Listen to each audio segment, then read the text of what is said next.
The studio lights burned bright, cameras rolled, and the air was electric with anticipation. Millions of viewers tuned in, expecting another powerful, candid episode of the Oprah Winfrey Show. But no one, not even Oprah herself, could have predicted how the conversation would unfold. What began as a light-hearted talk about politics and personal beliefs quickly turned into one of the most talked-about television moments of the decade when Oprah mocked Senator John Kennedy's faith, only to be humbled by a response so profound that it left the entire audience in stunned silence.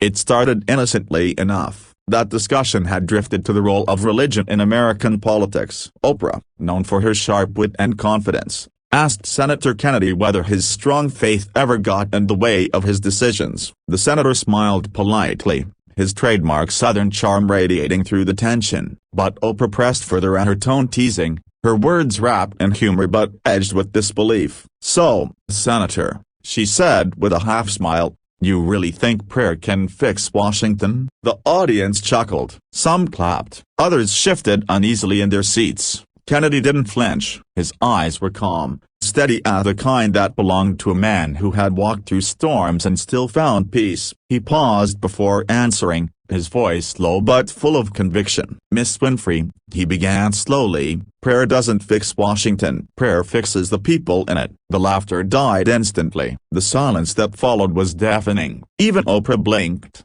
caught off guard by the simplicity and power of his words. Kennedy continued, his tone now firm but compassionate. "You see, ma'am, faith isn't a weakness. It's not a crutch or a costume we wear when the cameras are on. It's what keeps a person standing when the world tries to knock them down. When I pray, I don't ask God to change the world. I ask Him to help me be the kind of man who can change it." The room erupted, not with laughter this time, but with applause. People rose from their seats, some even wiped tears from their eyes. Oprah sat back in her chair, visibly moved. She tried to regain her composure, offering a gracious nod, but the emotional impact of Kennedy's response was undeniable. The moment had transcended politics and had become something deeply human. As the conversation went on, Kennedy shared stories of his upbringing, growing up in a small Louisiana town where his parents taught him the value of humility,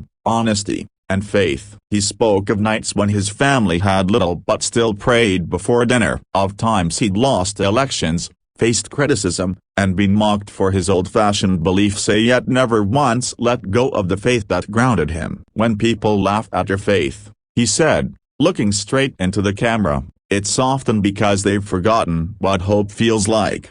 Oprah, known for her grace and curiosity, leaned in. "That's powerful," she admitted softly. "Do you think America's lost that sense of hope?" Kennedy smiled again. "No, ma'am," he said, "America hasn't lost hope. It's just been buried under noise, greed, anger, pride. But faith, the broken bar, faith is the shovel that helps us to get back up." The audience erupted again, at this time with a standing ovation that lasted nearly a full minute. Even Oprah rose to her feet, applauding the man she had just moments earlier teased. What began as a light-hearted jab had turned into a masterclass on grace, conviction, and humility. After the show, clips of the exchange flooded social media. Millions praised Kennedy for his calm, wise response. He didn't fight back, he lifted the moment. One viewer tweeted, "That's leadership." Others applauded Oprah for allowing the conversation to breathe, for recognizing when something real and raw was unfolding before her. The video racked up millions of views within hours,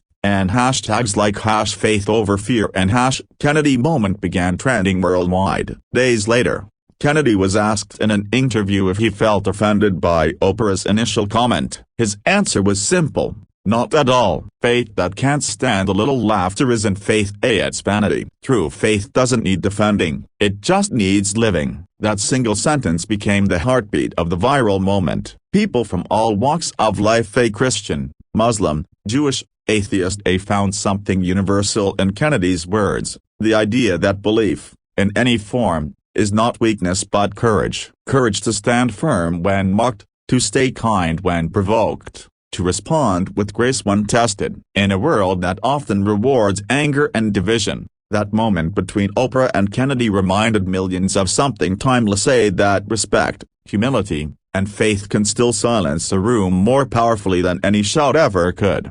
By the time the credits rolled that night, the audience knew they had witnessed something rare, not just a political exchange, but a human one. A moment where conviction met compassion. And as the cameras faded to black, the echo of Kennedy's words lingered like a prayer.